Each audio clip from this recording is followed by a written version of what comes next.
കോഴിക്കോട്. ആഹാ, ആ പേര് കേൾക്കാൻ തന്നെ എന്തൊരു അതിർപ്പാണ്.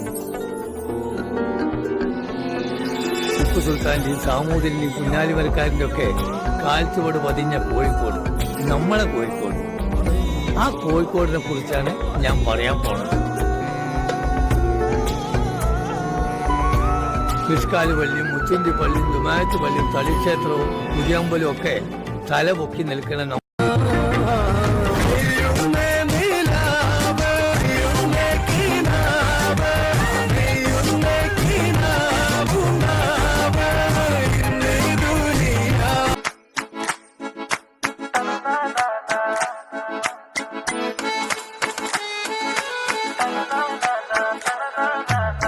കണലേകും പൂമരങ്ങളായി ഗസൽ നിറയും പൊൻകിനാ